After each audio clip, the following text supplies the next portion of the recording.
5 in critical condition, 5 injured in Kumasi. Nti ese enye nkranko a Kumasi so stampede ni bi esie ema ehon so enipa enum afemu ahwere wo mo enkwan.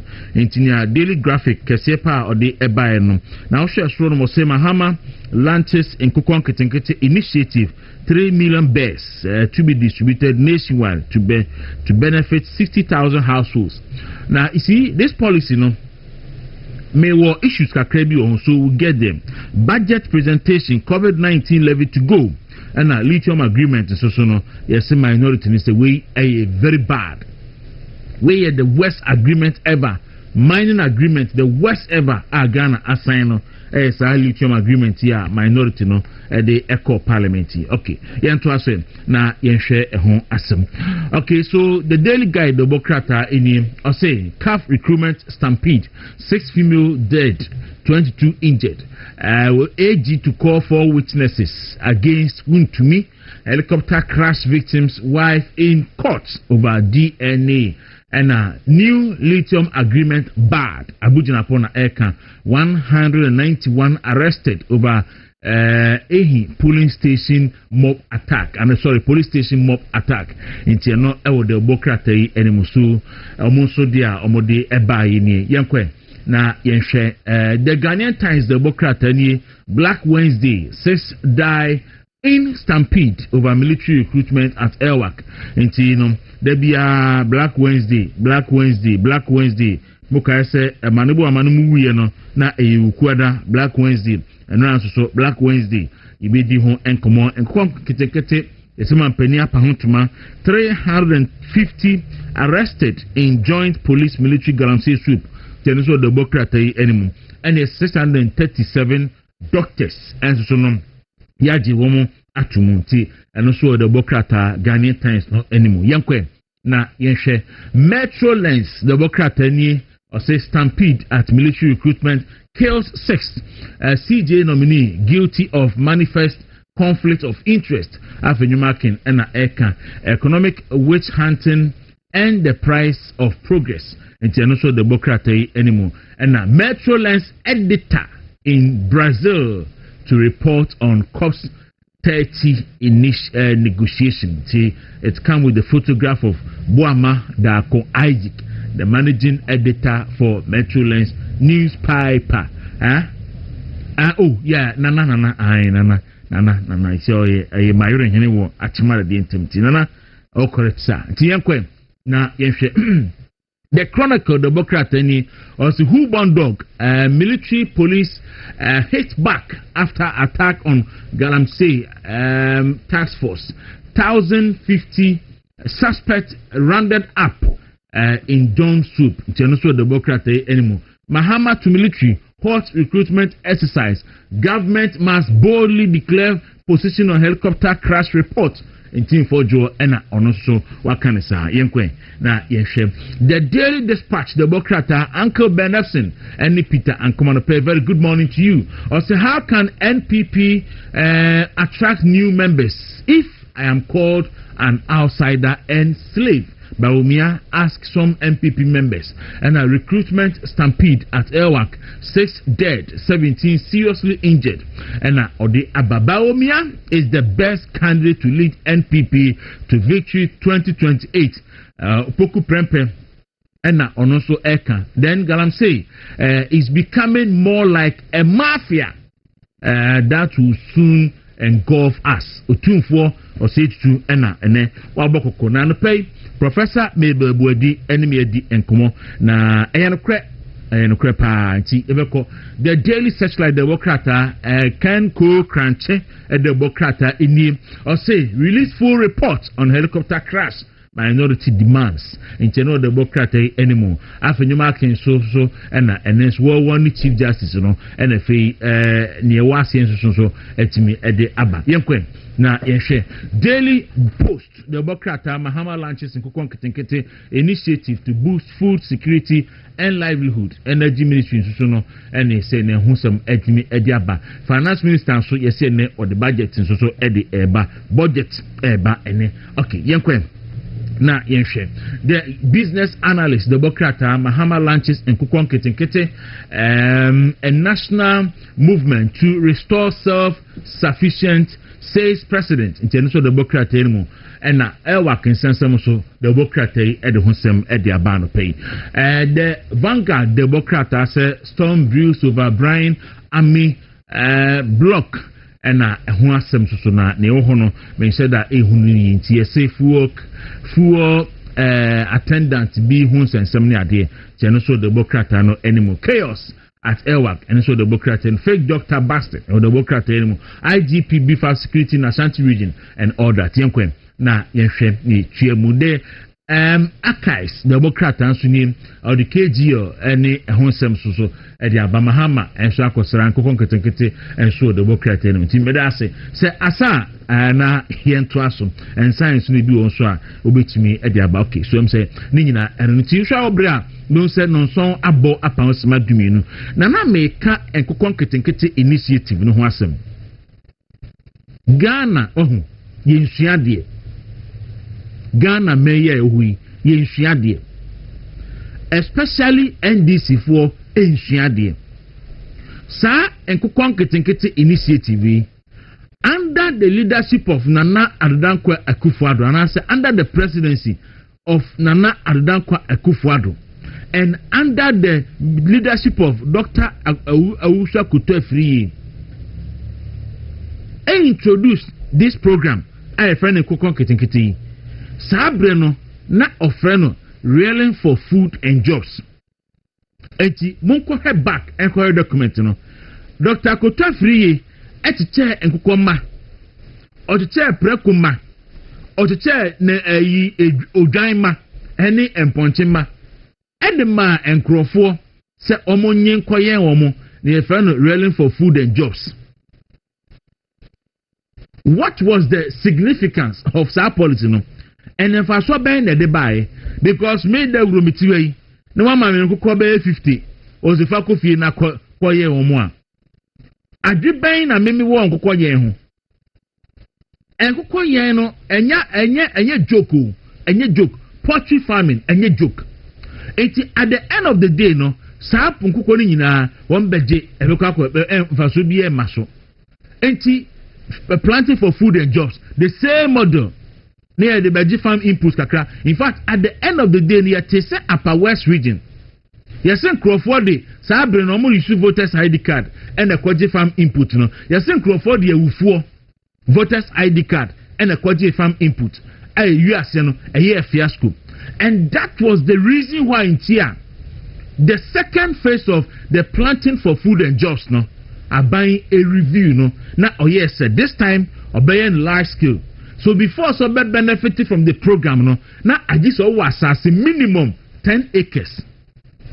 So, ubi was as 10 acres na or the year 4 dia na chese say nipa no eye well grounded say obetimi aye na waye ni na ban ema ne mo a obetimi abuhu akonta dan say me wo quarter plot da baby ma baji farm input me wo 1 acre ma baji we na baji we na aye basa so at the end of the day no yentimi achieve ade e pese achieve no and na revenue so na sika ye university enso so no sika no so a entimi back.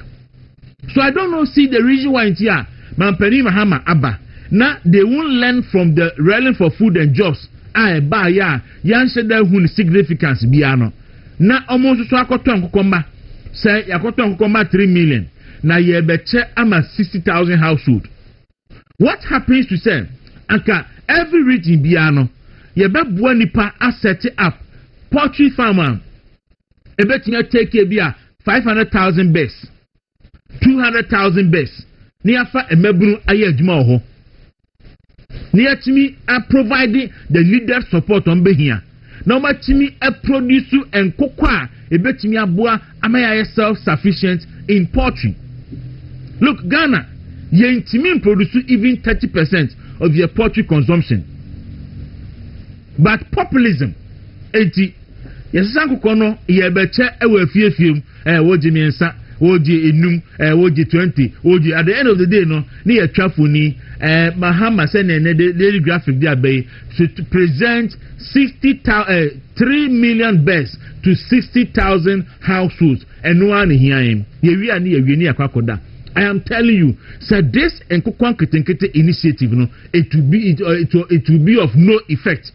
If I so be a waste of taxpayers' money. I am telling you, a waste of taxpayers' money. We must learn from best practice.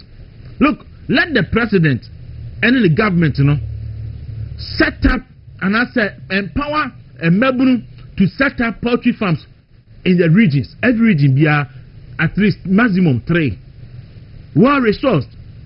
20,000 best, 10,000 best, 50,000 best.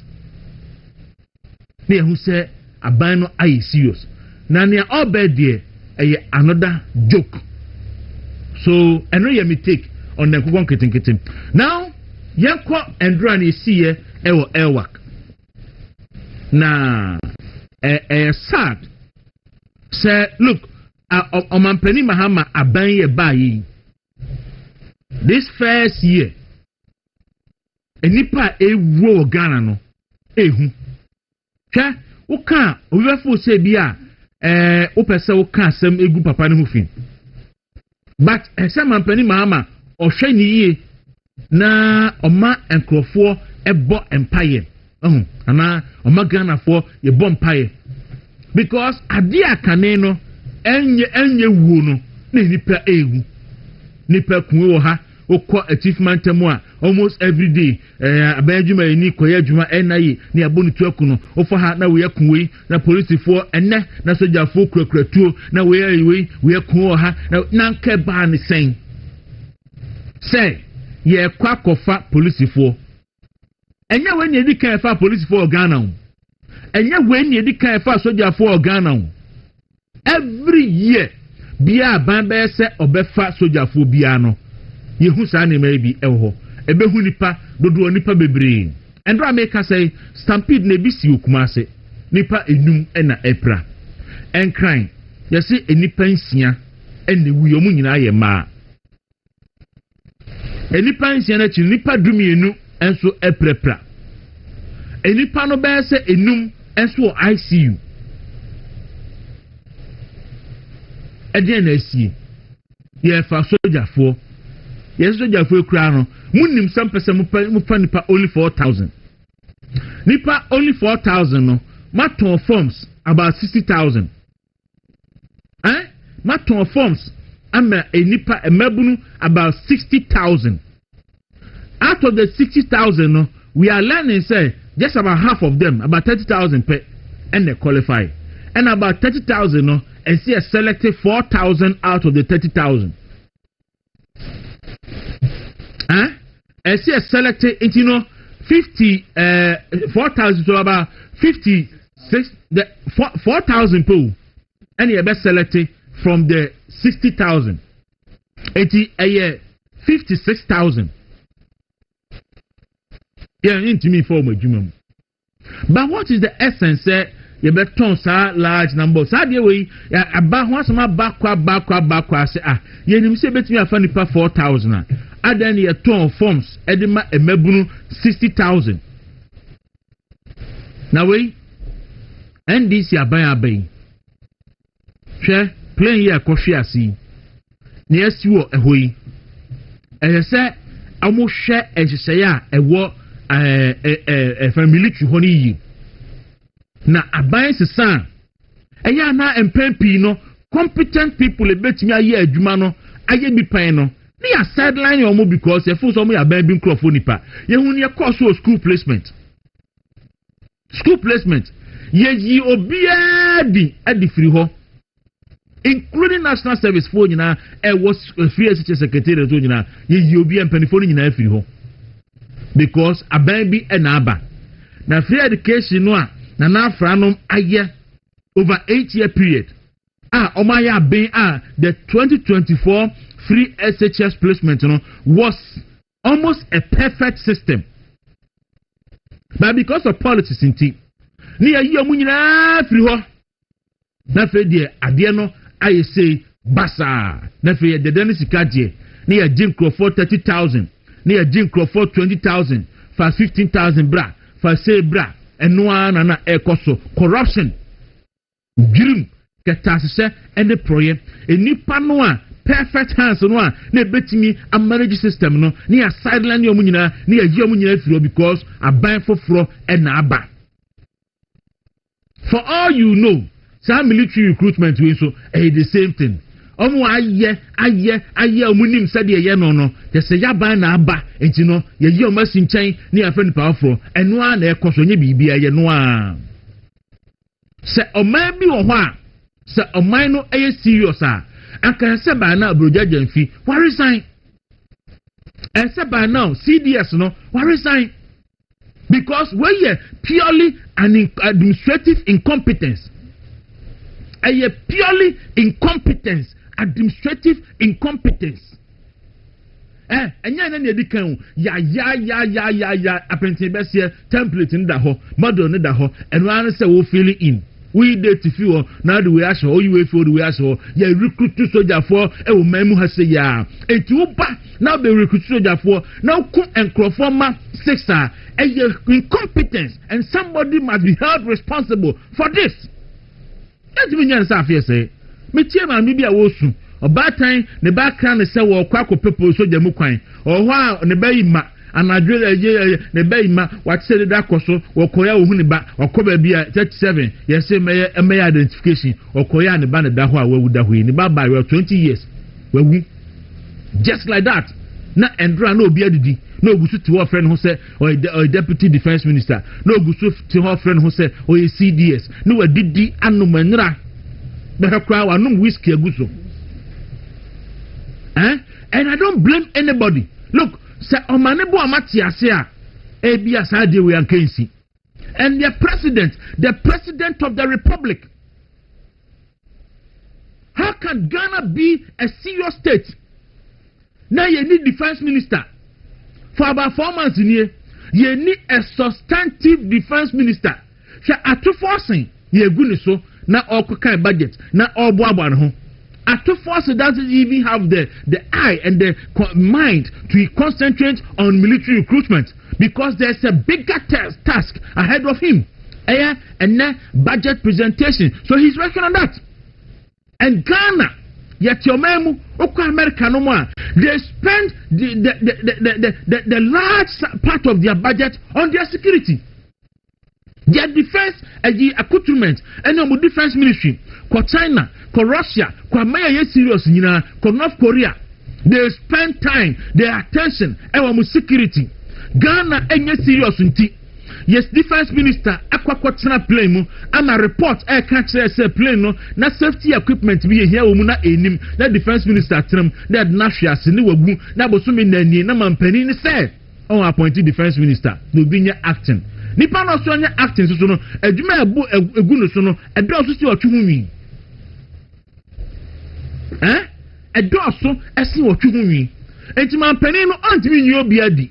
The reason why it's here ultimately you be able say what that when you do so because I am company now say 4 months with defense minister now want me appointed defense minister for 4 months there what that it's a better than say appointees be incompetent in their delivery you have no business you can't sack them. If you want to sack them then you must resign as the president of the republic. Anyone nipa na eniho Mampani Mahama any nipa qualified to be the defense minister of Ghana and what is it?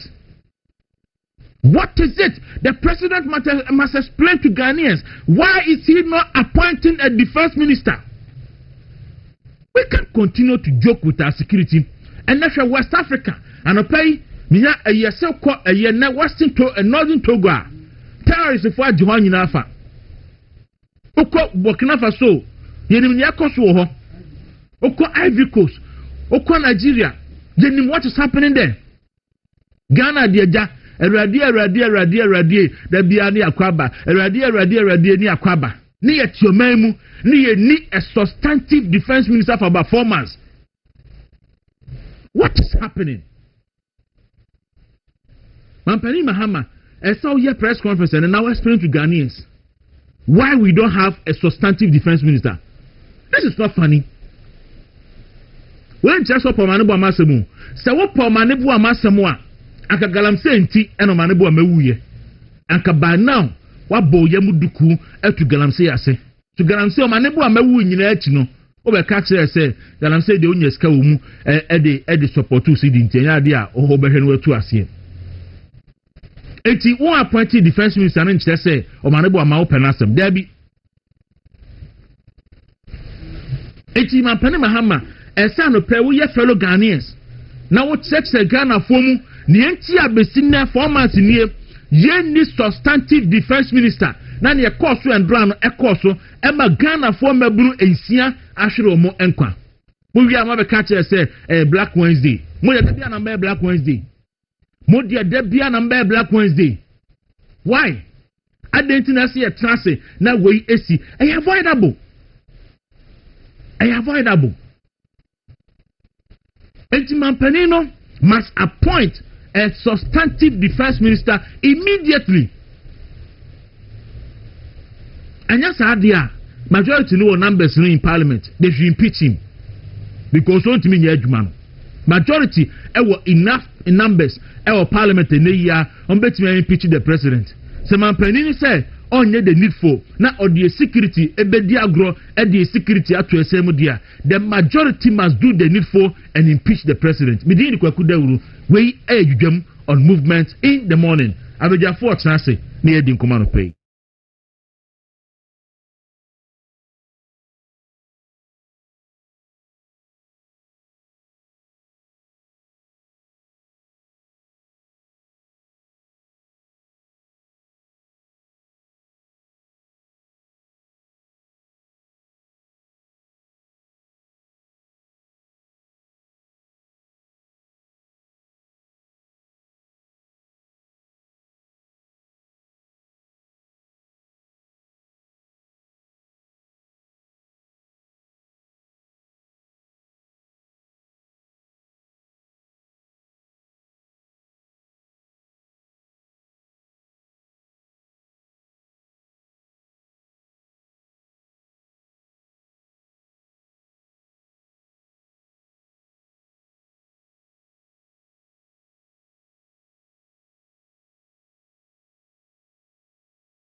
yaba no de ani aba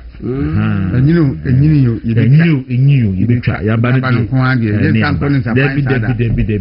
yaba de ani aba okọ enyiyi na enima je na ekoso krum ya bada twere ampo Nyankopɔn ase sɛ ɛnɛ nso wama yɛhunu ne han fɛfɛ no bi na yɛka yɛfrati asefo mu sɛ ensem sisi bebree na ne yɛte ase yɛbɛdo nyame asesara lebɛkyia obi a ɔhwɛ yɛn ɛna ɔno muti na baabi obi a obi a yɛm obi a ate ɛna no pɛn ensem de bebree na asisi na wotwe wei deɛ ensem akɛse nso asisi na de ebo Ghana fo nyina pusa ene di si nra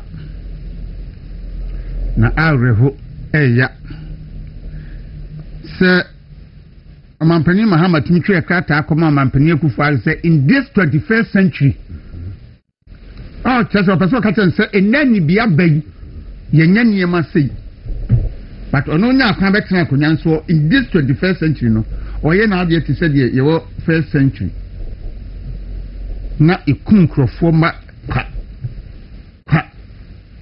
kwa ko pedwuma anabi ase digitalization aba anabi bia nka online betena se ye bibia kama ase unya se personal identification se debe you no eye break akra bi na ya so nipa nye kuma say okay mo pay nipa 4,000 mo aton forms 60,000 mo shortlist 30,000 just entiase bi ani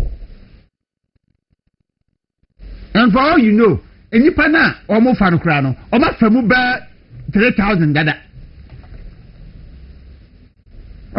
akum krofo makwa aprepran krofo makwa and yakwa yese wukuya da minim de NDC fo di wukuya da ye wo sase we so minim de NDC fo o de wukuya da pa no aye e wo sase we so Wednesday 3 June 2015 yakwati ya ensu oto na jannamu kwano kroma cycle na nipa ba 200 de show omunyina akọ under Mahama Wednesday yakwati bio Wednesday 6 August yas helicopter kwati ahwe enipa nwatwe omukọ yakwati bio Wednesday 12 November Stampede yasi enipa nsia omukọ enti Wednesday no dia na mede koyeye then am the Wednesday akoye adabi agi say Black Wednesday adan and then this President Mahama mon chete bibi mu yosira mo se mo kwa bi na akofa sa ba mo Ghana for ye fasting and prayers na sa de no free ye so na haye enye Wednesday no haye na me de bibi kakra meka afa we ho ene se yadisua ede ma mamu ni nyina na se de wiase kono ye ja politics atu nchen na se Dr. Bawumia de bibi papa bi abagana boan ni ayamfa nya dwuma yamfa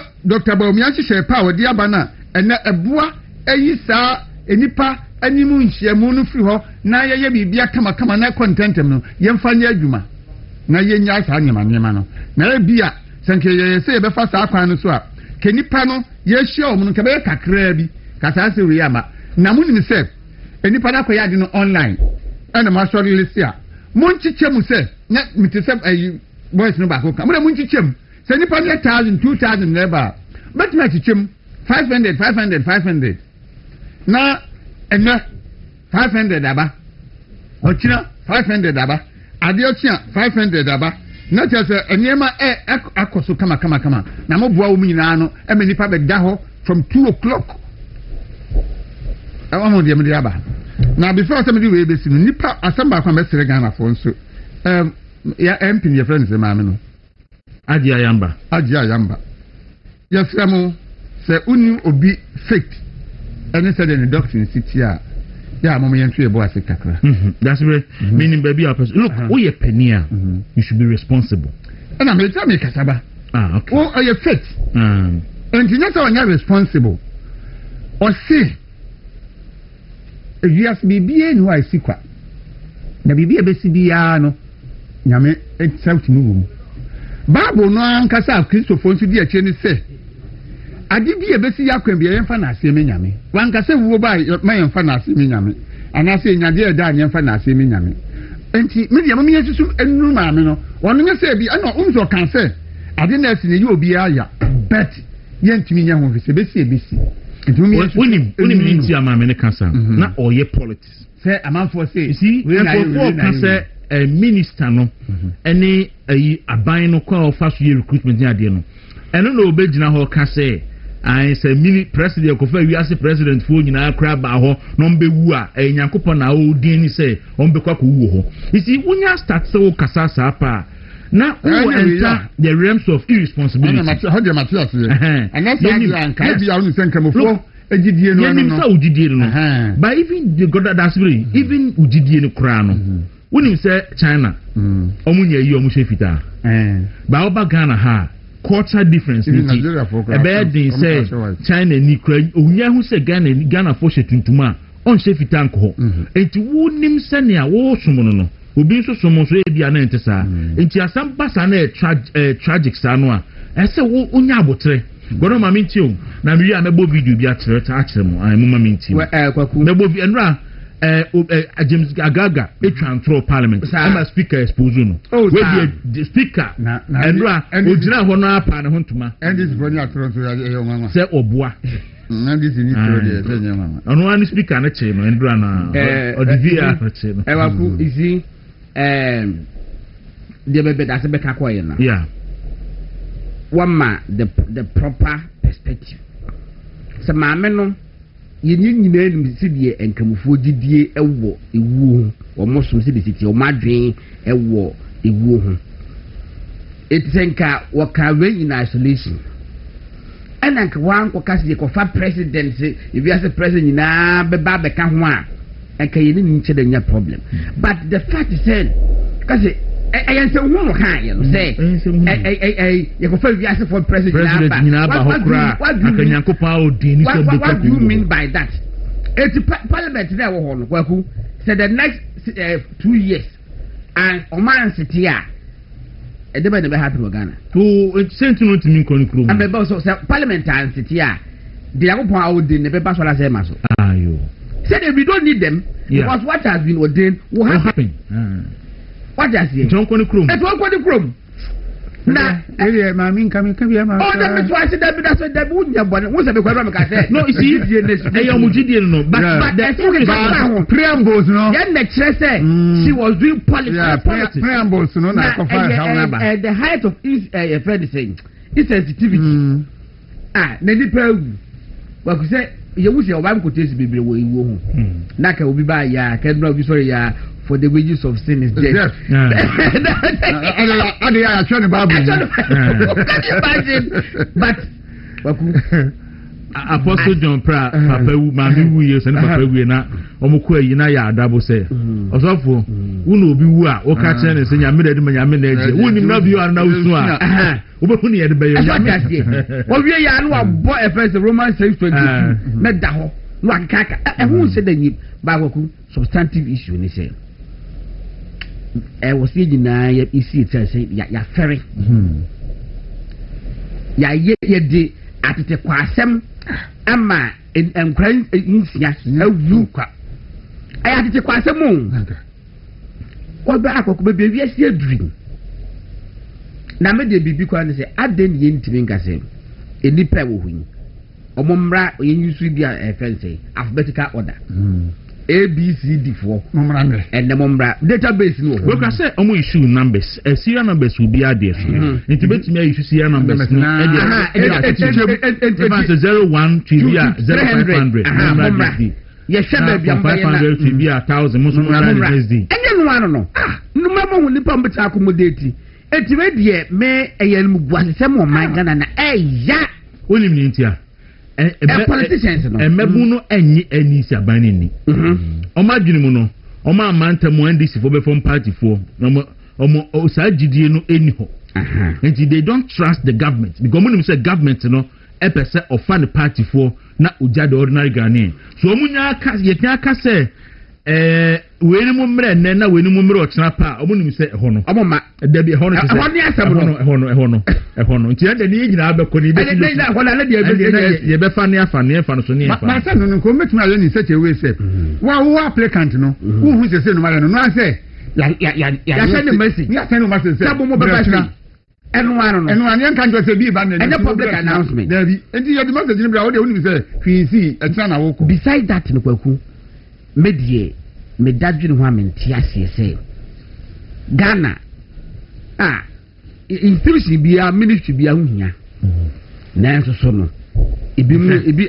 ayefutiniye bi de bi echi Kwaku yentimi ntira ho nkase ye ni finance minister yentimi ntira nkase ye ni interior minister yentimi ntira nkase ye ni affairs attorney general yentimi ntira nkase ye ni defense minister for Krema se debate o man ni defense minister na ndi ma obi kra na o wada agimpo ankeye na ba bi fasi adwuma de ntise gulu so no wada defense na fasi no mu kwapa na sina na sina wo hu na sina opa wo hu na sina mo aha a finance minister na command defense minister aka ho want me nja adwuma no we superhuman kwampa want me nya in reality especially by ya and okokan budget statement for the past 1 month I did before the defense ministry ko bo what the bampo wonti because the near brave young good them o man panyin ye bibi Reverend T for I remember last month or started can say we no would that him what could you have you say minister no more edina baby as say Ghana wono enya Ghana of 20 years ago ya na ye ho sa no say atamfo twa ho ahia minim security couple bi o ka che me say warden say die Burkina Faso, Mali, Hefa for Ninano, or more difference in interior ministers and no one president Nano, and was said on Mojirenum and no more bush of Fubico, you know more numbers, no Mudim Kobo. To the extent that there was so much more perform Mudon birthday. I just a Ghana, extend the birthday wishes, echo my warm because of good neighborliness. Sebe ya yebeti no madin komo na no ma enya ayonkofa enka will be the first minister or can't rule for mu he did the build that but that was what the Kufando's government did because afedie enkofa be si apampam ehumi gu yeso e ma ye ho kire yen so enkofa no Galam say issues we anopai pani bi ene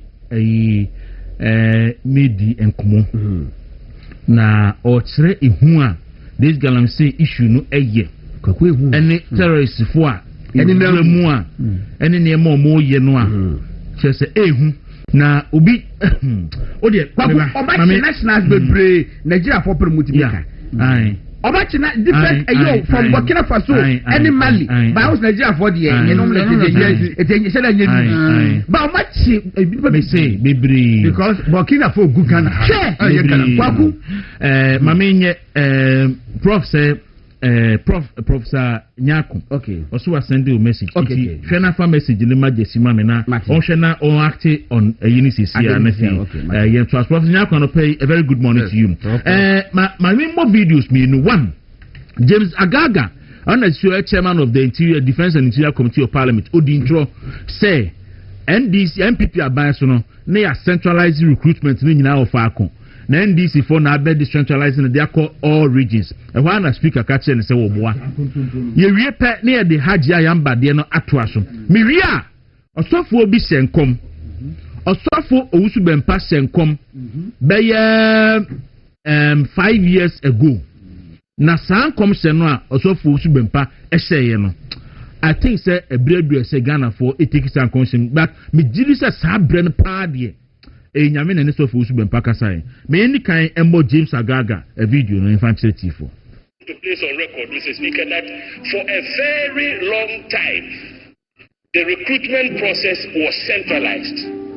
It took the intervention of this government to revert back to the old system of having the process decentralized. Mr. Speaker, exposing we no afi no titinitiro speaker apa na want to marry na afi akwara akodi boni ya na aja ayamba video no e bia na obi ntie ye ma membo video na no pay for the benefit of your tiefo a enya bia hwe na enya bia nti no muntie asemo a aja ayamba pusiga MP ni kan nti no pay ka ho asemo yenkoti made by my colleagues. Mr. Speaker, I wish to first of all express my condolences to the bereaved families. It is really, really very painful to have our children to go for recruitment only for us to lose them. But I want us to all take solace in the Almighty Allah. There is nothing that happens that doesn't happen at the right time. This is what the Almighty Allah has ordained for them. Today is their day. No matter how, no matter what, no matter who was there, as what, even if we brought all the presidents of the world to sit there as ministers or whatsoever, once today is ordained for them to die, they will. And this is what has happened. Unless you don't believe in the oneness of God, unless you don't believe in the oneness of the Almighty Allah, it is not anybody who wanted them to die. There is no single officer there who wanted even one single soul to pass. Not even one person hoped and prayed that one person would die there. Let us understand that. If that were the wish of anybody, I haven't seen or thought of that person. Mr. Speaker, I appreciate what you have said. Let us work together. If there are mistakes, let us look into it. I've heard one of my colleagues saying that there are other recruitments to come on. Yes, that is true. It's a very big lesson, and we use the problems that have occurred or the mistakes that would have taken place. All right, so we Hadia Ayamba Nana or responded to minority members Libya Momoka about administrative incompetence na question. A honor man who can say, Yakofa, you ask the president in Accra by a cry, Yao Dennis and Kolani Buno. On the work, when a man irresponsible, reckless, very reckless. I know the Sanka said, "Would that see the Brentia? I can be born with your punk money. Oh, Sana, you are free. I cannot attach at the end by and so attach and would you? Not attach now. That be Robert attach not your parliament. Attach what I say, MP. Ah. Let us touch on any one. We want to be touching. Really, you see, Kwaku, hey, one of whom we began to send anyone. You are not going to be one. Chamber, with one you cry. Okay, then, and my memory said video somewhere 2020. Also, Penny be a same combi Elkum Hassin. Say, and Sasa Mampeni Mahama, Efro Ghana Kunyani Bio. Mami first video ne Emma. Before some about video, church of 47 countries, somebody and it may be Abba. I just say, Eva Beboapa na a church of 4 products there. You did carry church soup, and no dear, when I'm money and sansa, pimples, any Nantema Pro, Numina Dinano, or the soup Nigaria. Na odi cream no asranche o chocho soup and na o chocho cream e drobia a very effective pimples enzyme and ka nyina no and na odi etu asem uye ni free won so a chocho royal gel no so ye de eye honam no e ma ne ye moto pa je se obi ho no ma ne honam da bia we se na ne honam pai uhia chocho royal gel ni ebi na fe chocho hand and foot cream no eno de obi o hanu ma usia na aseru ni nsam nante say ba we obi on so usia no a ase ni nanti se na esia papa no enya asem ketwa ohia chocho hand and foot cream na o use na fe atimi aboapa na chocho skin toner eno so de and the man titru a opese honam obi kokko beto so we tuntum so tuntum beto so na ha wetimi abo life no wo de ene chocho skin toner ene fei chocho balm eno de eye for wa okotodwe osisi unompem kasenkasa dompe eno de unya bi a wo de sra no so betu ase kra na fei chocho hair food no eye ne a wo de sra utim ama utinwi ayesi brom na so waye nipa kama pa nti dro nyina no food and drugs for agia tum se eye me pa choko eye Panda Mart na ko Palace Mall na fi Kobacho na Total was Spinters na ko any supermarket bia ni any shop bia ben bia chocho product obenya bi atomaso yakese pa no ewusu hum on numbers in the good screen so 0504555535 and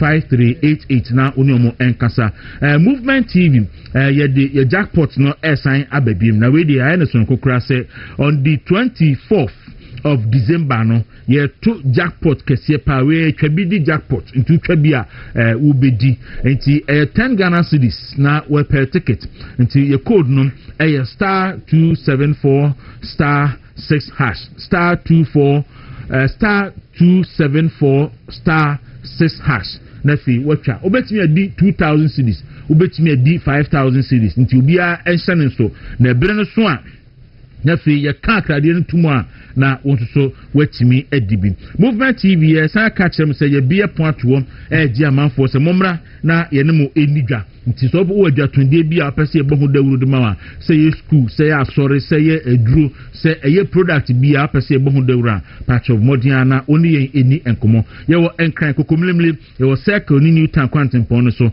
na oni ye enkasa na fi ye mo ye numbers ye 0509 301-401 and 059-258-9720 and 024-637-5134 na oni yempeni for enkasa garlic mixture hodo bebere odwa so papa na ewo mu no victory garlic mixture bacho garlic aduro papa timisro onan no sata etitiritia waduru no se wuntimi nya anadwo a waduru no wanu su tachinwa waduru no oba wo bu nsana emaye se da wopa waduru eno no food and drugs for atum kumase fonko PFA pharmacy Colinac and Misty Herba enkran enko Repage Ventures ewo okanshi NFA Tinated Herba shops nyina number 0242 545633 0242545633 na oni omonsoso edi enkomo na fe omo abi wo honoma omonsoso atimi edi abo yi papa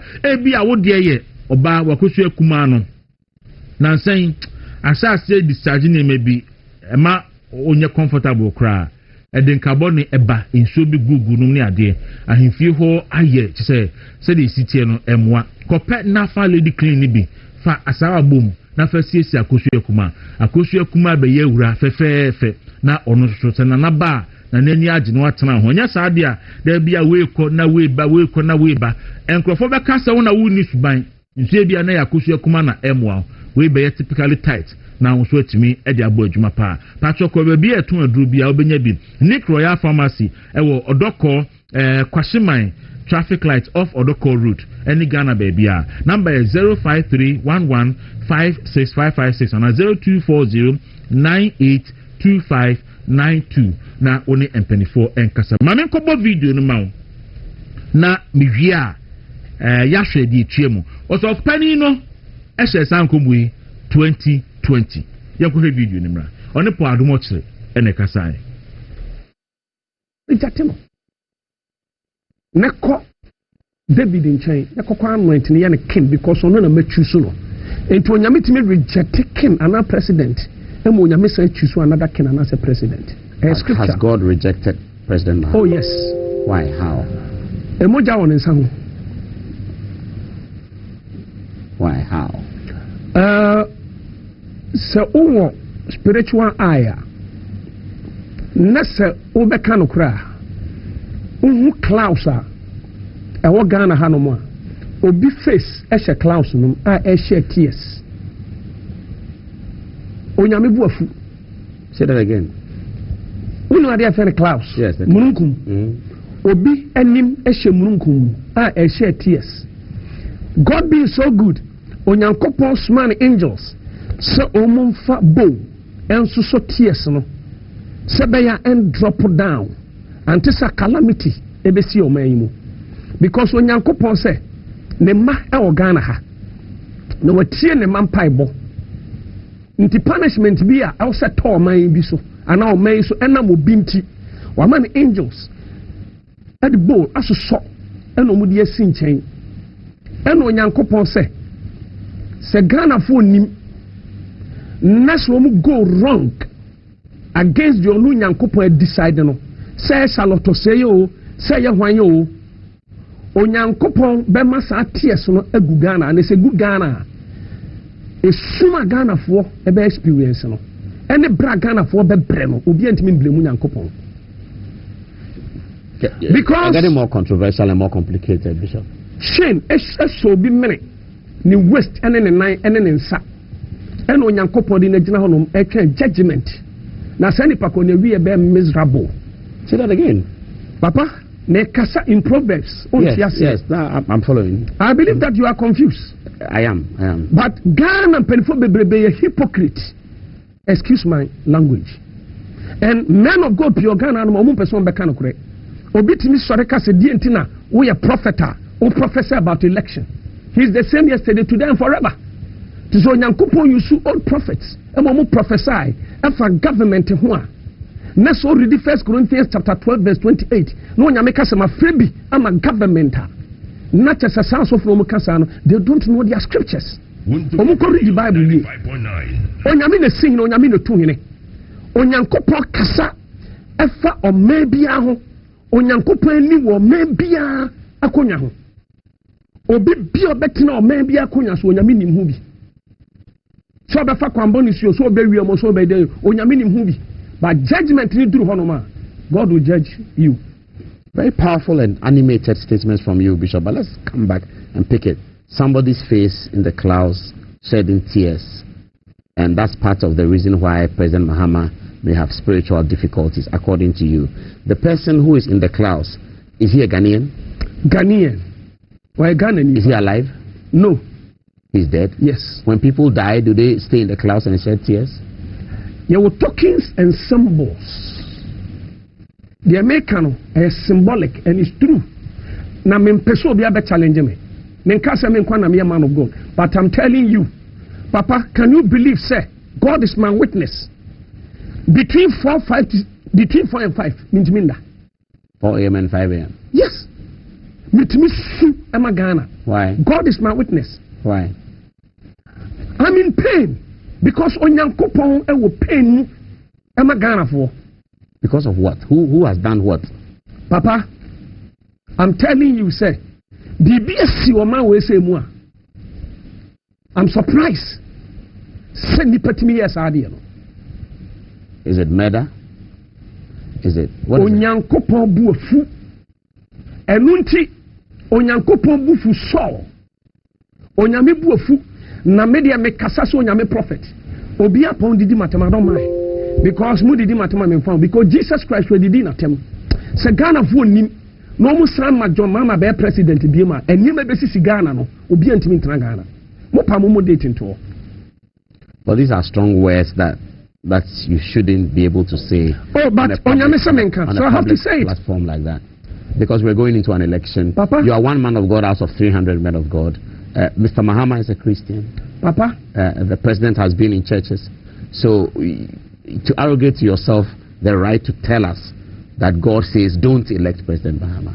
You can talk about who the prophecy says will win, but now you are telling Ghanaians and even threatening Ghanaians not to elect President Mahama. That's partisan.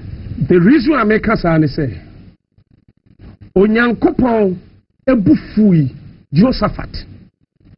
Because Onyankopon so rejected Ahab and then the wife Jezebel. Because a moja woman saho. Woman left here bosomsom. Timer. Are you likening that to something President Mahama has done? Mekaba. All right. Enti abusia we prophet Owusu Bempa. I'm told, draw my attention, said the video was 2016 and yet 2020. So said the man of God and the prophet of God and okay. And then come say, I will say Nyankopon to rejected the then former president. And he said, Obebie moi in some way basis, Ghana fo ntimi nso ano asem we die ye de besi ha no comment dabi asem bia no comment ntesemu bia ni asi we ye almost say Mahama one said nti we ye prophet Owusu Bempa one said na ye just we ye ayi akapye de si wanya hwe me ko fidi okay me ko fidi any fa video I want to say mama ho video how mama ho nyina no me onkoje pass emfiri asoja for no pen for one san wapo Kwaku me ade na asoja for na ene aban na ye no omonwe hu bi enye some party chirin crofo yes because any pa am so mo ba ho be yes abasabase se omo account be any pa be 600 say mo ache be 1,050 yes and per prison officer be from me kuma say o ho anya so mo di o magu bass bebre ni ya be hwe magu ho and one day for Black Maria no ne kofa e hwe magu ho sa what is this Kwaku me say ade na o maye no enye and the height of hypocrisy on the part of the president and whoever undertook that operation. Na me kan chew. Collins Dada ne Kwakuado. And this head van obiya bienu. Collins Dada ne Kwakuado. And these four members of parliament. I felt say Galamse hine Galamse Collins Dada. And Ebenezer Kwakuado. And na obako fan kofuo yaba. Se soda for wo be china omonkwachi sankofo be mienu enye this innocent souls no monamo no nye jam I president Mahama na cash wa bag lam say the campaigns no be chicho mo adi the campaigns ni Collins Dada yes Kwakuado isi Kwaku mamu mfa adi minima de ko me how to describe it but anyone na me hwehwe na me tietie ebinom abrate ba ko be fe no Mad Lion here wo sha Mad Lion for once you actually be o tinu be bi kura ma kwachi no we are near chiwe we are actually a member makuma over 1,000 ade omo ko yehwe dey omo ko busa de ba asem investigation be ani o investigation no e Collins Dada any Ebenezer Kwakuado innocent souls makochi omo ya area munyai me ne mo ya adwen na you see the other side of the issue, Nene said, the authority of the military is being taken for granted. And no, Abaya was in Amanabasa.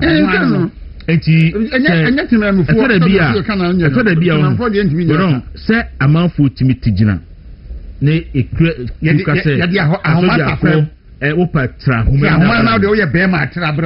and no undermine the armed forces no. And sometimes some of these operations, even though men support them, some of these operations no, Emma send a certain signal say so the niba na moyen bibia there will be consequences. But metwasi o dem no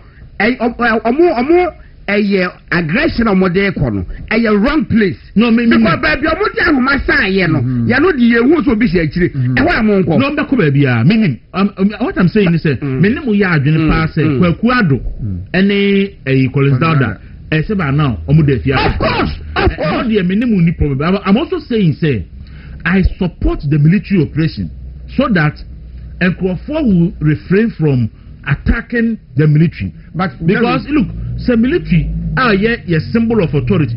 That's the only institution I call Ghana has. Before then, that's the only institution. Asaman. Yes. Say omukum so jani bi. Mo fa che mo ti Asaman, but na Asaman so ya jini mo bia ma omo. That was about 3 years or 4 years ago. Emma soldier for the man who did nyina ekogu ho then so boss say kai if Asama the question you know a free for police for catch us say in fact even crime rate I was that enclave above e dey no dey okay akrofu be akrofu me bako na akrofu e bi si sa mo ekoburo ti ayi o be so no pa no na efie bia so jani gina ano enti ubi efunu na me mama yes any baby me so that no munyina ya na momu no we ya ye nim se wo mo makwachi munyina mo ya complexes yeah omo ya kwachi omo ale afede be hu omo ya complexes no but omo instigators no omo ye NDC members of parliament mo che wo mo media saadi na boys no ne youth ni ye no they say blame no Ghana President John Dramani Mahama. You know why?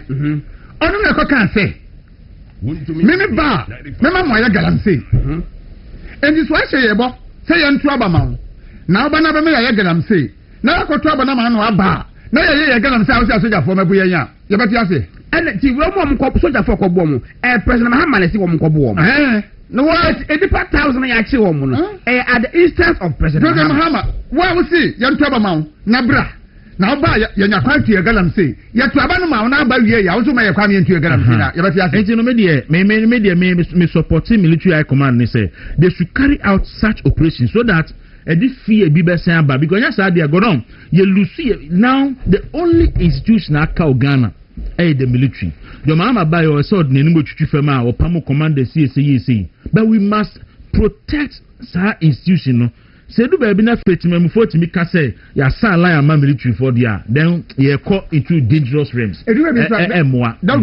military so me jeje omo ho ayi no you see but I know omo kasam de kasa no omo anye saa o me dey be wu no na me say ma me say din tam yo saa me kan saa no sami jamfi in opposition atimi nya kokodro gira bonten e kaseti asoja fo nyina ya nti se soja fo bi o wa no kan no that's me no man kan saa the military no is not supposed to even talk. Over here, now simple na military ta issue statement to go on. First, no military had then so don't say military high command no issue being a public statement. The attorney general no also sabre no. And I can say or chisami jenfina or prosecuting for causing fear and panic and threatening the public officer. Sabe na san komo chino. What I say? As one man, no, I'm a captain. I say, Ope political seat asha, me patro me can for giddy Fred clothing at the amount. Ope bubu, me man name Madi asha, me can for the amount. Ope agbada, ashe casual way. Ope, ese okwaya for bad bema, mope at the asha, patro giddy Fred clothing, and I may can for at the amount. Cabani sility dear, omuchan siliwa, so omu near to cry, omu anchor has a Taifa SDA Junction, for 0500 392562 and 059 240 1816. Now, only Giddy Fred clothing for any and come on. Tabia for 7 countries or the Tabia Heba Misha, a big Jamaica. When you mat 20 minutes, the Anna day. Oh, why is she? You do not pana what you goose, obedience to bear numere. Why won't you? Won't I want tiapo? Immune system na annual confirm. We hear Tabia Heba Misha and never bow. Now, I'm more do who deaf fever and malaria and some.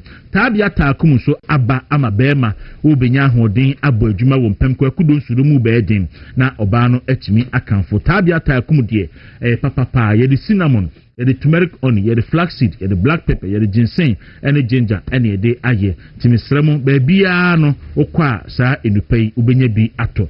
Fresana Bessie, na kutubi ekoton, 0243 68 68 61, and 0245 74 9206. Na onyomo enkasa. Me pacho, ene, about 2 PM.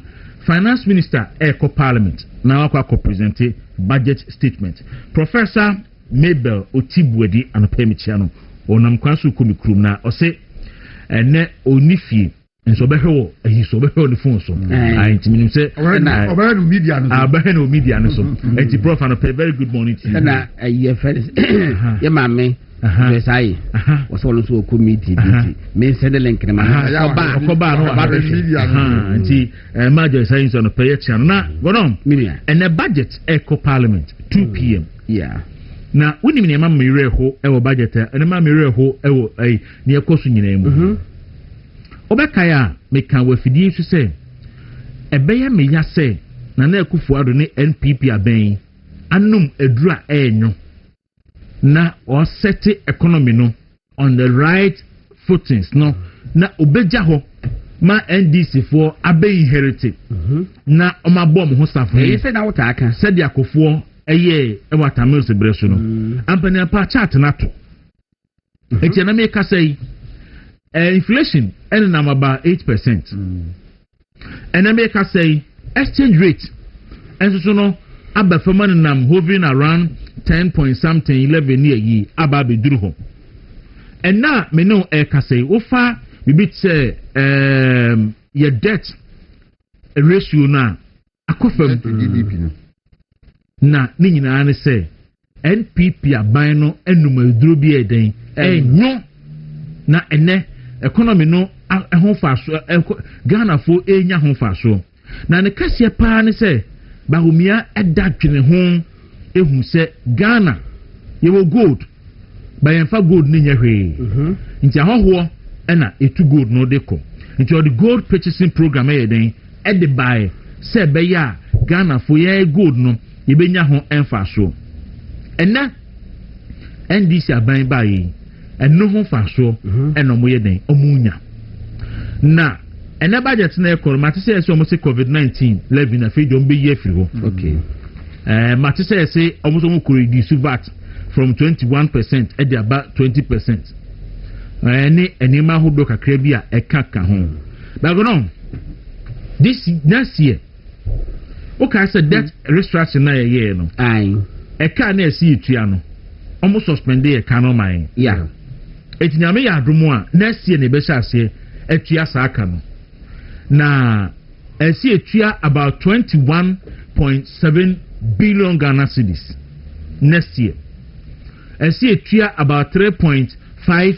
billion eurobond and eurobond is dollars 3.5 billion dollars eurobond next year okana nyina boma there is around $3 billion and I see etua the next year na eho ene dua ibehu se aban no competent enough se obetimi manage your economy no ana se otimi manage na aban adwe nyina eda gold ne so because this year already we injecting about $6 billion okofa gold almost every month we are the 1.2 billion dollars at the good system nim Ghana ba be transit point for West Africa $2 no be guma na abochi for na yi na bi ko Niger na bi ko Nigeria na bi ko Togo na bi ko ade eno ne ade eden e ko so man Ghana mu sesia eti aban no ne ma oye ni ochina okobo no ho safo hene wo NPP fo adunuma adu anuma mo yeden omunum ye no ehu enti we the general overview of budget presentation na Ebano. I don't know what you have to say on pay Kwaku devasha mekane say who can say last be Dr. Addison Philip NS Addison Bank of Ghana yes eka say opese wode Ghana cedi na yine dollar eba say so the ba 8 cedi franc obetimi ayi obetimi dia ba okay we me say what can say yes and no one chan through ni panso nti ase na ni ni nti okasa me gidi say enemrima MPP etifi I also busa the question say why didn't he do it because Kwaku wo ye ya nke Ghana anhye ye free bibi real politics real politics no eche say wo ye being practical and then pragmatic about one kasa wo morals bi ene mo ideology bi ya mo wo enti ya in the interest in the national interest na person make no e say bia wo sakra na mamu bia mra be ha aban no want to me ready na MPP for gidi say ehun anim faso kese se tem bia obese se sika every Bank of Ghana edi egu market no ama asosteni CD no as against the dollar no I cosmetic say oba okwa dwum no ayi makeup take pa but dru baby ehun odu fie na say odware a na osini dadem no ohun dadem ba Kwaku ye kan ko say to the bi so elo so hu nya pa e to the bi elo so that time be no kwa abontin e to the bi hu nya se wa won wo yiri e ne say bia wan say wa person we make kakra bia what we say na ho ofe no ai ha se kakra e to bia hu hia e wo say tie yes ania ma no do you know the reason why I agree real politics no the reason why I agree with you and then because of say ania ma no e cosmetic na enye reality yes who say intimi nya the effect on the economy intimi nya enkrofo intimi ntone ma because purchasing power enkrofo no e wo fam however optics ni good and one no so say otimi eye ni say ya de kosi December 2028 na inflation am single digit na dollar nam 10 cedis 9 cedis na say gross reserve no onu say na Akufo-Addo eja for 4 months of international reserve and number the 5 abeka 4.5 na say otimi keep debt levels no around maybe between 50 and 60%. What will you tell the Ghanaian public again? What did the Kabia will view? Meanwhile, no, or market was our worse off. Yes. Or market and Nema Auto, Nancy Muse or Mode bottle water be or more comparison prices no 2024 and 2025. Yes, as ya a cosro. Because however, dollar 14. Yes, now I don't need your electricity. Now dollar about 10 cities. I call 5 cities. Now, so big up the kind of say, Motaram dollar, I say, it's a 14, and I say, a 10, a 11. Who takes the Musang? Who means real politics no more yellow. If I know real politics, is Germany for practical politics. Kwaku, well, if you go, I say, you got to about 2 weeks to election. Nay, both prepaid meters. Nay, besides, I didn't a mobile prepaid meter for Kasa. Yes, efficiency. Now, say, what is the essence of efficiency or positioner? Yes, somebody be a more dear politics. Any, yes, see, I got two passport. Passport fees. Passport, so can't talk about me. Na pure madness. Yakokaya, yes, boy, and a revenue, revenue now the Tiffy, and cannot the coin. But near your say, Kobo Choyesano, or Tacoma, what is here? Why is that? He is more or less like a world president. President. Yeah, Nidin is only Timon Dick. The dear did a shad one or sorry, and now cast will call King Charles, what King Charles will say, is Shannon Royal Supreme. Yes, or no, these same people for bro. Yes. And then what to come over? What's that one called passport officer when the boy and the backlog? Sa passport here, what's the wood to me? China first when this in the passport. Mammy said that. No one any pebbles so I hear buano. Now, you see, MP before the no, or mapping, or map school. It was a calculation and was a very pleasant malosry. Let's say a new consequential effect on the product and I say, in the Padang Casabra Bomudia, they think say on the Hunya. It's ready in a mass system, one Casa, and take its natural course. Yes, but how long will the system take its natural course? And then, or more, and now the people or because we have managed to bring dollar dividend. Meanwhile, cars, engine, spare parts, and then my dear friend on the bed, a bed one of Baba for original baby, General Crana, and you penny this called better. If let's say a single dignity, to say, what the share and never book Ruma, it was a massive better calculation better. That is the real politics. And trust NDC, they'll keep on doing real politics. That's why I'm saying, say, MP before the month 31st in Incheon. Okay. Then you say there's one person that we are following, there's one communication strategy that we are using. Hey, go on. And now Roma could be Simbi. Or say Dr. Baumi will be the president, but Bebre Pau. Oh, did you know the reason why Bebre say, Yen Safia say? Because Dr. Baumiaba, now party for cancer, says no, so tia, you're in the Betchayamu. Are you? As a party for the Tiam, the Dame, because go on, Monsieur Fiha. I a couple of years or the policy Nibano. Yeah, can as happen almost say, Monko movement in what the atom. And then, what deep party, no near buying a broma buying co position, or to come what? And I will, oh dear, a black banyan what to see. But a black passport, Ghana, a goo.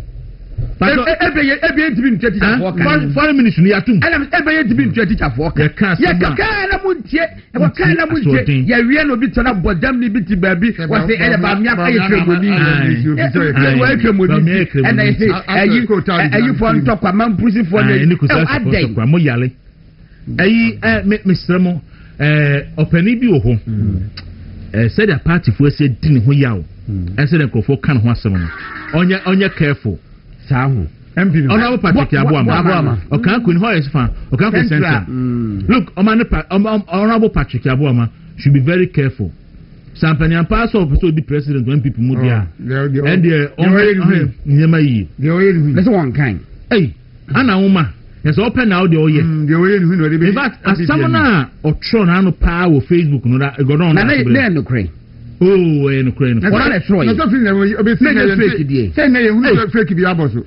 in fact oko social media so a their party for no bu afu no a omo kasa wo ho no enye and they think say there be ada no a party be take aso no de no ye ne gentle na say or set party ni up then NDC for abona ba so say and the official social media super o nyansa nipa aka wan pipi mu no o we ni say aka papa munyai na oya odinja se betima kotena fie ayo how kai say enura wasahene afanyo marking eko adom yes aka asembi wase ebra ye chiche ma wontu e wo yoku na wono wode ayamhihye wura parliament wura hol wo sia MPP for MPCB and wase na mo ko wase osia Ashanti region MPP MPs miensa and was na mo ko mo kofi no ti mo kofi sei that's mo regional chairman no mo ntira mo kofi wase ensema omo kan no ne vrehwe na wo ye leader na eya bontinti and wontimi nkan na Kwaku say leader know who he is no enka etimi say na you so serious and they just go do adi bisia or say Ashanti region NPP MPs na godon owie no abaso ahoni asem no say what David go ye there be say another prayer coming from the eastern region but was able to mobilize a few. Yes, or see, and was available. How the press say, no, see, can and was yet in Tabafe, and your now, Unim, Chema won't me who ya hear him in Ansono, a Ashanti region MPs. Yeah, 2020, yes, say, Obama, maybe the Macon post, maybe the Munya Yin, and I'm much amount to me who I hear him. Messi, my not trader. Mother, I bought it. Or Chamba was a video, you can see, say, na or the yaw.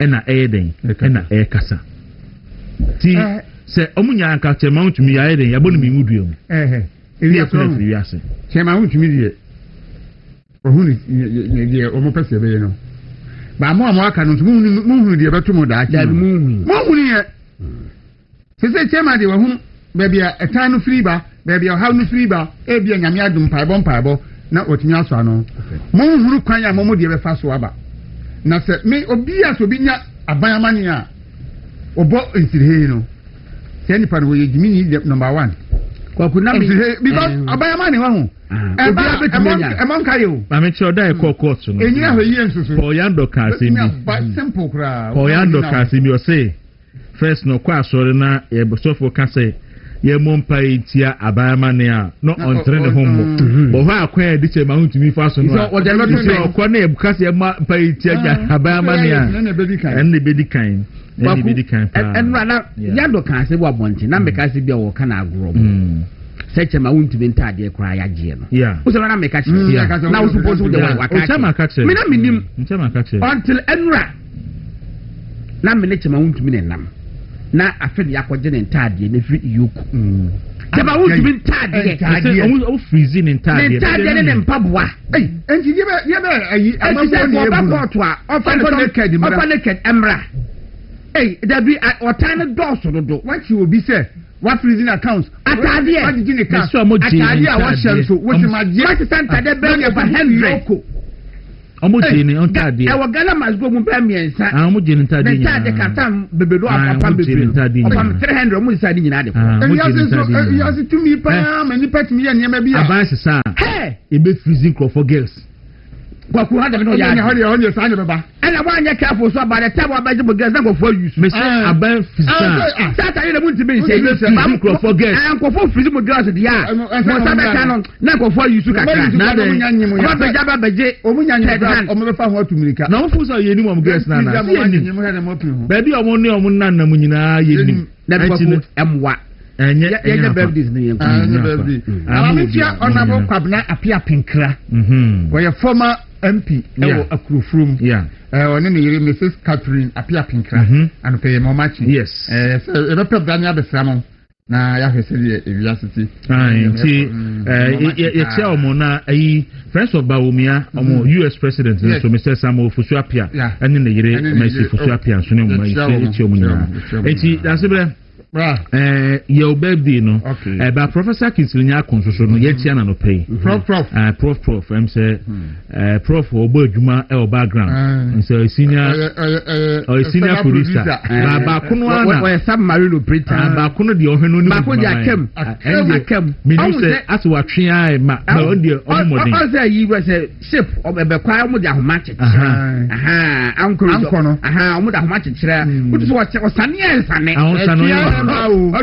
onye no ana go ta anyu no Joe Freezer you twa emma o kwai iboto ma ye dry Honorable Maurice Jonas Wood Mr. Eric Yanko Honorable Maurice Jonas Wood oye former DC ewo Krufrom ene eye ni birthday enti Honorable Maurice Jonas Wood anopay yama happy birthday. O se Shatawalo. Papa na bro ayi baby o try to na bro chire pa no try picture no. O head ani si wona we na die. Enti Honorable Maurice Jonas Wood former DC Akrufum yama happy birthday. Kami shira pa. Okay. When Honorable apia pinkan so ye adwuma. Tam no ye secretary. Ewo honto obo ma ono ne ye adwuma pa. Afi anti akwele so oh kumasi ana anti akwele baby em so di atwam na o se sabna na o send picture na no phone no emba and run o se eyi enti anti akwele ma belated happy birthday bibia edana kwansa niam no so beko ne okay enti bibia da na kwa bi se nyame nhira so ema nyame enka ho okay be ba se ba ko mi o mielu Mary Nyamiche wo Ablikman North. Madam Mary Nyamiche wo Ablikman North. MPP ni mapapa. Na haya na de bia wo hwe wo fie papa. Eti Madam Mary Nyamiche happy birthday. Ebusafoni na asere ka so mo chia ho na Yakopon ento wo nkwa enemu. Ye ba ko ho no mi last one. Okay. Eti me de mi ni bi. Last one e ba. We the one for na beye. Me Sister Adubia. Okay. That we just put the last. Where they say Wesley College. We say what I'm the call ye. The Ghana in College of Education no. Papa ni ni. Are you the bar first? Me say papa me ka the bar College of Education. Yeah the bar first. Me ka the papa. Ona boy. Ona ne papa. As wo ku kwa wanti ba ko. Ne papa. Eti me na me call Wesley College. Ba ha enie. O ji wa na nkasa. Hey, koka. Ade. Sabe me cause me do to call and me call you in the picture and I'm the buy. I had the finish akana. Kwaku osef crunchy see yes. Coca. And then the birthday. Okay. Coca man. Coca. Happy birthday and then Coca birthday. And then Coca birthday. You wish no happy birthday. Yes, yes, and Yankopon. Na omano na kuma so. Wana we wonu no abo kuku baby. Coca. You made a massive break. Eti Honorable Clement Wilkinson. Honorable Clement. Honorable me from me we na Afrosiana. Say accumulate and accumulate. And I say Kofi Nyameche Abba from Natural Inventors of the Cat Creators one sem dey action kakra. Kofi Martin. Ye nia o. Na ho ye dey. Adum le ho bro na ahwe ye. Ere Nyankopon ase. Na wo so. Oh Nyame adom ye se ho ye papa. Creators we say ho we ni je ho. Ogrofo na emani je ho mo do he ho dey. Mato say be ma bia we ni je ho. Na wa ta say. Wo me say efidie education and after informative and information. Yes. Wo church sa pepepe ese ye church na I say ye di nkomo bi esie. Yes. Na o share me table so I hu ne san. We ne we Proslav and Truman. Okay. Okay. This masoneti for o camera ni na faction no mo. Oh okay. Ntim pa Truman ni. Hey na omo he. Okay. Nti we na ye Truman. Ponkoda ho. Ponkoda why there ponkoda ho. On say car kra akoto I say no horsepower. And we see a Proslav. Okay. Okay. Okay. Africa ho asem kire me da se ba we de me kwa me mfa nko meja ya obeja ama obeja me ni we ama me sa me nu na ma hwede wom na ma wa hwede wom okay no mate se bema ne bema eti se de etu a ya apoma aha wonnim ne ewom a ye de kire wo so a ehu me da se na sabe oba nso so ne ba no nso akọ eti se buo mu ade ku a ya kyekyera wonnim ne ewom eno zo ehu nti etuo ni kotoku a ya kyekyera no mienu ni na bia enim ne ewom oya asiro ya ofofo ya baba ebusia mama wa che na mama wa kwa bade aba efidie wuntimi 95.9 so a echese unyankopon ensa wom se nyame ensa wom de ende na adom no adom ye nyina midin edi kofi nyame che na madi mekonye anopa yi mu de na chese eyapomuden nkomo nketenkete a me baba be som so de me brother ya twetwe nkomo na ono na o miamia efidie ni mfuru mama me no unia aseda na me de ma me da wase na wa wonso wu hwe na wu tie he afei de eja enya aba ye ka proslab any true man ho asem nipa bebre ebisa na mso minia nya botre man oba hwedware na osiesie no ho a na chese o ye nneoma yi na afei o de aba abonten papa maame ye de proslab any true man asan aba ewo ho na mbom ye de ahoɔden ni bi kukan se de ameka kye no ohinso ya oyi yade nkan ya ntompemu de ye som wa sompa and international company limited and natural ventures ye botai ni ni so ade hunu ina na se omanti asefo Ghana mu nipa ye wo mu nyina no ye betimi enya apomuden papa yade nkan wonto a ye se nipa ina do ye se nipa ina pewasem yade nti obi yire edwane gya no ebusuafo kra de ye nkan ho mo enkan ho enti anope minu edi nkomo a minu di nkomo afa wapomuden no sister mo wapomuden ehu ehia jonso de pa sabe eden na ye de wasase we so pa baako yeyi nyame asem firi ho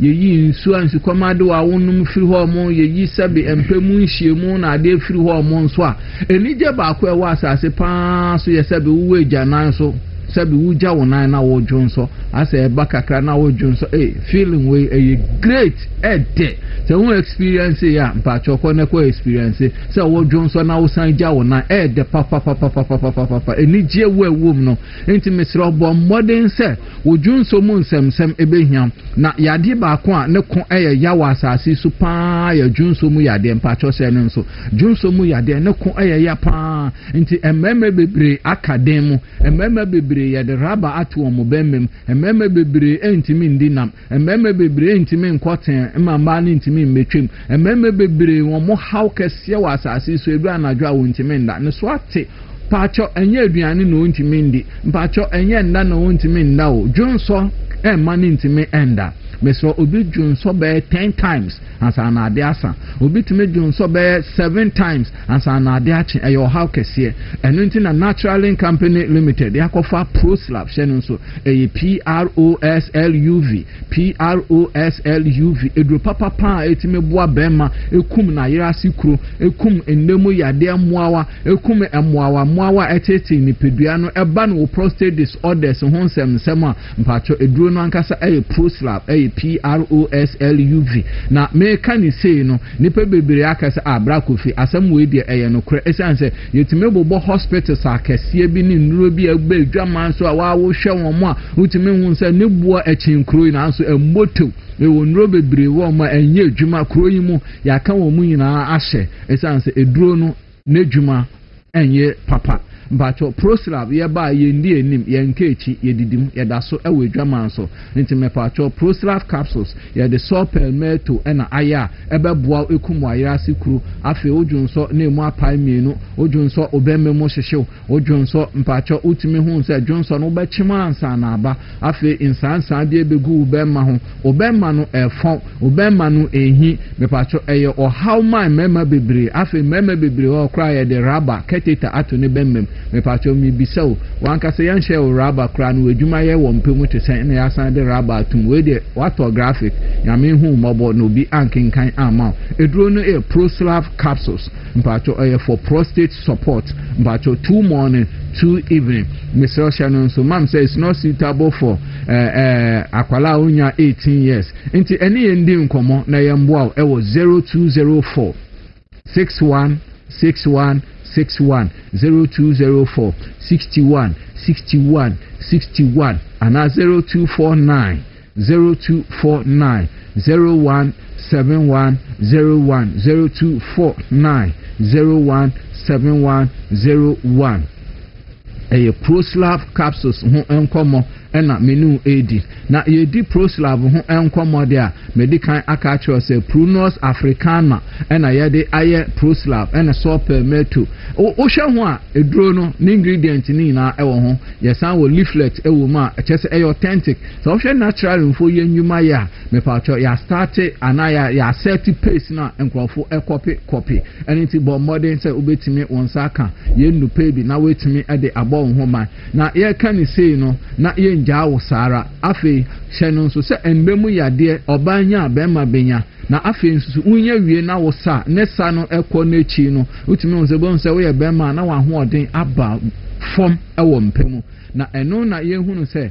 esese yetime boa emema ama omutimi nya enije ewo mpem esese yetime boa emema ama won mo nso so won ho esepe ho emma bebre ene efie bebre asomdwi enim ni na ye mpasogro ene nti bemma bi etie mi a mesro utimi nso wesi dan mesro obo akwa hama kama obi okra wato Range Rover ade acha ne yire o se enye die hia ni ye de hia ansa ne ye de fata ene nti ni bemma bebre aye de fata ewo fie nti mpacho die hia pa ye dwumasono a mekanfo de ama won se obetimi atusidan ade ama obetimi atoka ade ama obetimi awro wa tale o singlet kura obetimi awro acha wa danfo se won hyebi na mbomu ntimi mfa wo yire e ma wa danfo se onye nu ho adwuma ma wanka se wunu akura obemban wo yire bebre na oni ni di nkomo bi na seresere kwana nneoma bi pa no weni abre esanse oba de bema nkwa na ye wodia nti me pa cho bema wa gba da brejo ewo mpem bema wa ye mre ode gba anu weje mu untimi mfiri ha mokra enko sports stadium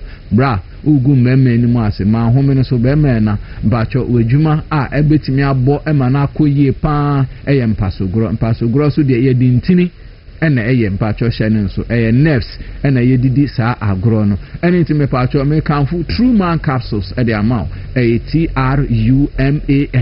TRUMAN nti na chese emema ni na ye cotton na emba na baba betwem eti se dia wa pon aso na wo fu kala kwa kote anka e wewure mu nti kote anka se bema mpacho cotton na oba ntimi emba betwem true man capsules na me kanfo e de ama ebema emoji etimi aba wo bemme mu ebetimi ama emoji aba wo spine mu afi wo nervous system no etimi ejina brane na afi wo etimi abu ejuma nyafo na won to mfom te se konkom mafo right to the target na afi ejuma no esi enti one logo line memma ni na aye nkoten na emba no emba metwem eye Proslav and true man capsules are if we naturally ventures and are naturally limited and I make count for edit amount Mr. 0249 0249 01 7101 0249 017101 0249 017101 and I say 0204 61 61 61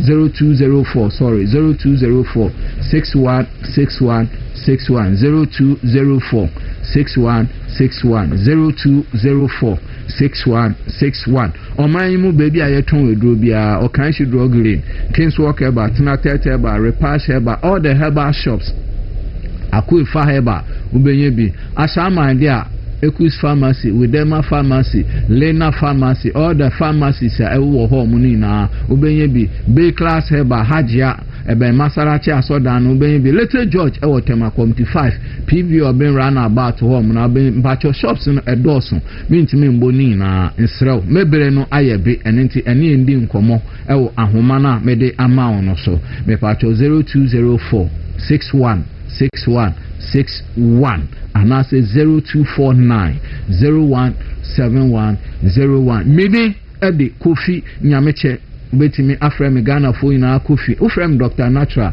mejo so me na me di dwumede ho chiame edemao medawase yenso yeda se kofi nyameche se anopei oba yakwamude enkrato ebreye butia ahaye movement in the morning cappuccino abe cancer from Midima for Herba obidi enkomache kapo good morning Dawuro bi aboko de kedi ampa Dawuro mo de nachi ho ye na wonso e ye de nyankopon ase yenso ye ho ye papa good smadu ye di enimi ka Dr. Time da so asem kyerɛ. Meda se mame mfa nkyia ɛma Dr. Time da so kofa bai ɛde ma me Dimafo Herbal Hospital.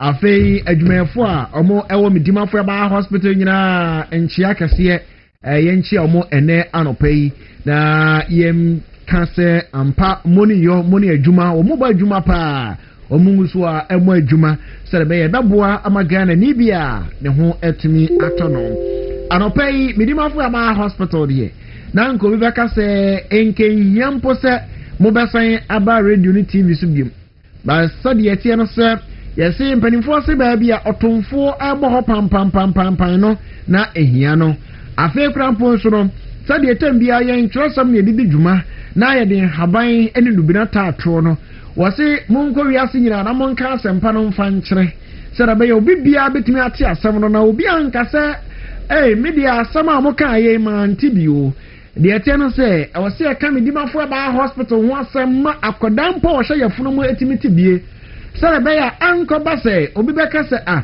na me Dimafo Herbal Hospital wɔ hɔ yɛ den ɛna wɔmfa ɔyɛre yɛ mfa nkɔ no bɛka sɛ bo me deɛ ma nte sɛ ayaresabea bi de me Dimafo Herbal Hospital ne santi na no pɛi yɛtutu anamɔ ne yɛaba bɛtena fidie so sɛ maa me papa me nua ba me nua bɛma yɛne wo ba bɛdi nkɔmmɔfo apɔmuden ho na ɔka me Dimafo Herbal Hospital a yɛyɛ ayaresabea a yɛde haban enubena afei nnua yiri ɛne hahan ɛne yɛde sa nyarewa ahodoɔ ɛde firi nipadua mu wɔse yɛnka tete atempɔn no kwan dadaa no ne yɛmfa so mpatwɔ saa kwan no a ɛna yɛnam so a yɛhwɛ sɛ Dr. Time da so deɛ sɛdeɛ onyame ebie n'ani nti ɔse sɛ ɔman no nya nimdeɛ a ɔman no kɔ n'anim nti ɛsɛ nimdeɛ a yɛnya wɔ abibiduro mu nti ne yɛnam holistic approach so scientifically na afei haban ne nubina ahodoɔ no yɛasɔ no so no yɛde saw yareɛ a ɛyɛ pure herbal me Dimafo Herbal Hospital no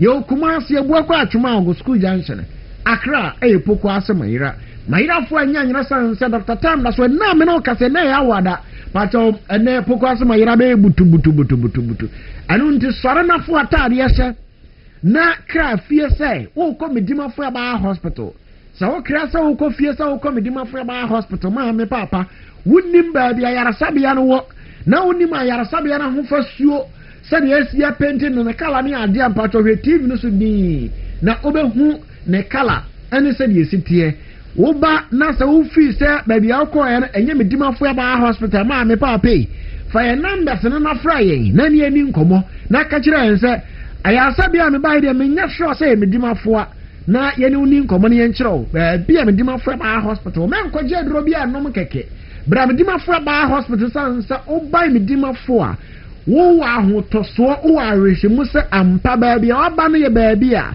yɛnam onyame asɛm so yɛnam ahaban ne abibiduro so na yɛsaw yareɛ ɛnyɛ sɛ wobɛka a wasɛm ane ama aduro na mmom no scientifically ɛwɔ sɛ ɛhwehwɛ nipadua no hwɛ sɛ asɛm a wobɛkaeɛ no ɛne ne yɛkɔ so wɔ nipadua no ɛfa anaa na ɛkwan bɛɛ na nam so ɛma yare ahodoɔ no tumi baayɛ ne ama aduro na yɛtu aseɛ ɛde ama wo me Dimafo Herbal Hospital numbers no enie nyame adom pato on the 26th of this month bosumi ne da to so makoma akwa aduonu nsia Dr. Time na so Dr. Edijam so kuma ni ne ba ma ba be pie mu e Tamale na Tamale no ba bia Dr. Eba Za Plaza anu ntino free sabra hwe Za Plaza to mo no ade region na ye hia Dr. Time na so e Za Plaza on 26th Dr. Eba di 3 days ho pato da no nyarwa hodo abedwane yare bi ho Dr. Time da so anim pempato yare na nkasa bedwane afiri nipaduanum e wo bra yamfa aduro mfa nka no na nye ho achinye men kasa wo yare wo de beko wo san sase me Dimafo Herbal Hospital na onyame bon haban ni nubina ye ma mfa yare na mfa nko wo number aba frɛ 0244 77 4282 0244 77 4282 0500 72 72 15 0500 72 72 15. The third number is 0245 44 95 92 0245 44 9592 medimafo aba hospital numbers a obetumi afrɛ ni ma me papa pacho free tiri so kosi na afi ne atete wo ni paduanum ne wakɔ hwehwɛ mu a wa hunu adekode e ha wo bra medimafo aba hospital ida so aba poko asemayira anase kumase ebu akɔ atwoma ago anase on the 26th obɛhyɛ doctor ɛwɔ tamale na yɛhwɛ ni paduanum ne nto ase mfamaw yare aba na atete wo a wo so de odi akina wo nya no aduro no me ba cho say infections ana bra medimafo aba hospital ne amaw ade ba akuri say infections dodo na e bia me no ka say wo ya be ma wo yo ba wakwakoye gonorrhea test wakwakoye syphilis test chlamydia candidiasis why tests awodo a why VDR ni nyina no mpacho results no say a positive e be a negative yes a negative ana wonni o how bia ewom me mpacho na nso ro feel say da bi ade akoso wa ahemfie ho no ade akoso wa ase ho no me mpacho enkonkan fama wa bra medimafo aba hospital annan say sa tests na we ya woni nyina awo sa okoro mu yo urina culture sa urina culture no eno ebedi ye ya sa test na ebedi be 4 to 5 days eno no yesterday Johnson ha say ampasa nia ankyira kra ewo gonorrhea test num syphilis num chlamydia num no me ba cho ebe show ewo urina culture num eno nti yetimi abo ne enwo say bacteria we na wo ma ha adwen eni nti wakwa test sahodo na wo se da bi bebi anim na nso refi sa ampa bibi koso wa ahemfie o bibi tetewa eno ane ade a wo so koye na yetimi boa woni etuo ade na sede ma wo anya sa obekwa ha ne acho tax ma koye we ba onyenye yuna culture na pacho no boa na afi krampo nso no bibi biara hinta wo dwunso no ebedadi ami etu ase de afi wo de ama wo men tete men ha hai esan so nyame obo haban ni no bra no wono na ebo na afi etu ase de ama wo oba bi se be ma mirura mini atenka adentira woni atenka wo se bo mikru so mo na me da hotel tim ka ja mpa cha obra medimafo aba hospital ne ama sanya hormones ena mo aye week o sas na ho ade na aba fam eno ntiro ntimi nya atenka pa cha obra oba ye be hwehwe ni paduarom ne amo aduro na afei no atenka no pa cha emo no ya ma waduro pa cha ebe activate wo mo no active all the time oba bi wasi no skin ntimi nye smooth na nso obembo se ensansa ne no magunu wo se prekese bra medimafo ba hospital koko amfa sa ha na amfa ma patcho infections awodo nso do ha ne ba enti oba bi wo so oni atenka na infections adokoro ahemfie ho ahemfie o magye ho nyina abaso o sori a na ne o teti nku ne ade de srasra ho ampacho e wo se onum adura be kɔ nipadua